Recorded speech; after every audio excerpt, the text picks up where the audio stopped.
Good day and welcome to another episode of the Albino Rhino beer review. Today we are drinking a beer that we're recording for the second time because the camera just crashed in the first go. We are looking at we're looking at Cuvee de Ranke, which came in the February edition of the Canada Craft Club. It's right here.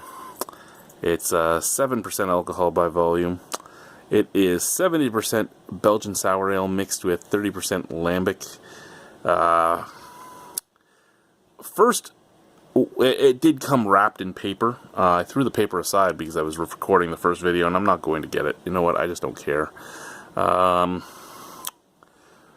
In the green bottle, that's why it was wrapped with paper. But this is a champagne bottle, and it's the first champagne bottled sour or lambic that I can think of.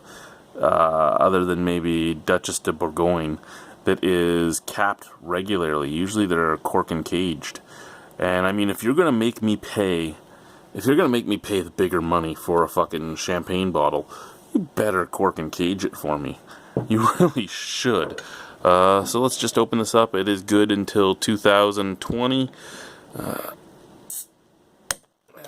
Tell me it's at least the yeah, it's the oxygen caps. Okay. Actually, no, that's not an oxygen cap. That's just an extra wax capped. And I wonder how old this really is, because if you look at that, let's see if I can get the camera to focus in. Ugh, the wax is actually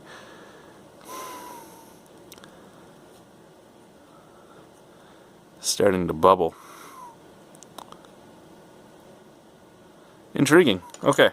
Oh, prepubescent boy having his first orgasm.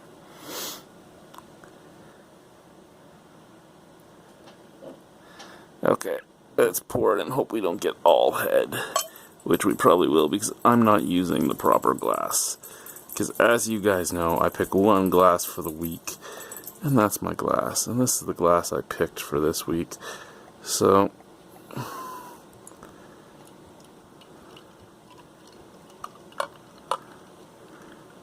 oh, I expected a lot more head for something that was oozing up the neck like that. I really did.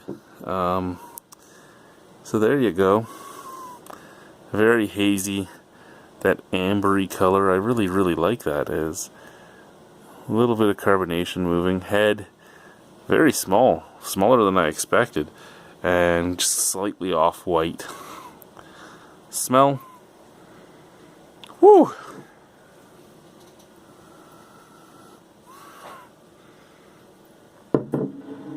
Okay. I'm getting out of the bottle. I'm getting like lemon, lime. 1 second.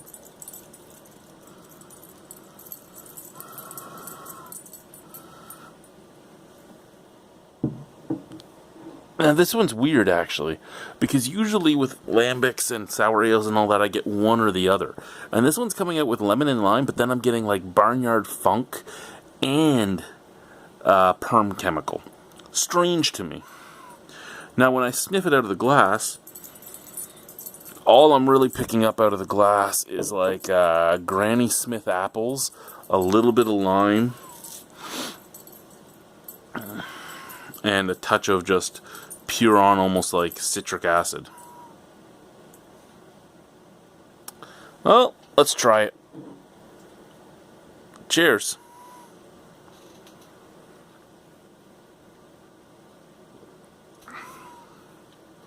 Okay. First and foremost, a lot softer than I thought. A lot softer than I thought it would be. I thought it would have a little bit more of a harsh carbonation at least.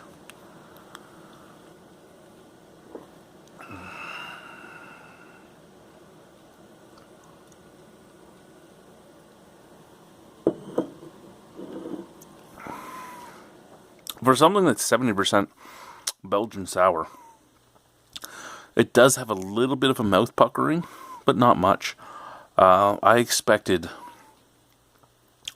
much worse on the sour factor. I mean, it has some sour to it. It does. but not nearly as much as I expected. There is a dirty dryness on the back end. Almost like your average Belgian ale, but it's not like peppery or coriandery. It kind of has that to it, but it's kind of just dirty and dry, instead of having a little bit of spice to it, or a little bit of zip to it, or anything like that. It's just dirty and dry, almost like straw, almost like I'm chewing on straw. Forefront, a little bit of lemon, a little bit of lime, a little bit of green apple, and a lot of like apple skin. And there doesn't seem to be anything really that carries over to the finish other than that dryness. The sour sits on the front of the palate and does not really venture into the back. The back is that bitter drying. However, that burp was kind of sour coming back out. It's such a weird beer. I enjoy it, but I don't enjoy it as much as a lot of even easier to grab beers. Like, I would rather drink a Duchess de Bourgogne. I would rather drink a Lindemann's, say, Pum Lambic, or Pesh Lambic, or Blackcurrant, or Pumpkin, or any of those.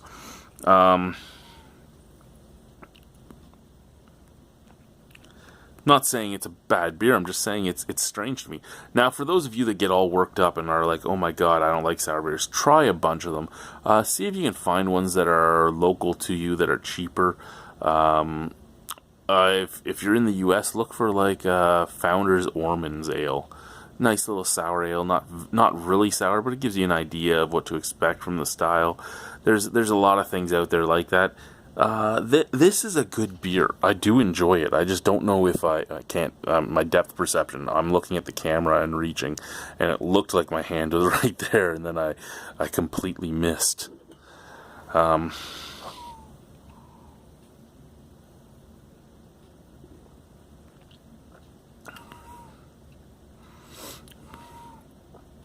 It's 7% alcohol, and you wouldn't know it. I actually like this beer. I wonder what it would come out as later on, like if I aged it longer. I wonder if more of the sour would have showcased itself, or if that dry, bitter, straw-like taste would take over. In the end, with this beer, I'm going to give it a straight 7, because I could see myself buying one more bottle just to sit on for a while, because it's not like, say, St. Louis Gouza for me or anything like that. It actually doesn't taste bad. Like the St. Louis Premium Gouza was all perm chemical. And I'm not really tasting perm chemical on this. I smelt it. But this, I'm tasting mostly just dirt and dryness, as well as a few sour fruit notes up at the forefront. And in the end, it works. It's just not as special as I had hoped it would be. Of the 3 beers I've reviewed from the Canada Craft Club so far, I have one left to do, which is the Black IPA from California. Of the 3 I've had, this is probably my second favorite. I really enjoyed the Dandy in the Underworld. I wasn't a big fan on the Driftwood Crooked Coast, their alt beer, but this one is drinkable. I just am not completely sold on it. So thank you guys for watching. Have a wonderful evening. Bye bye.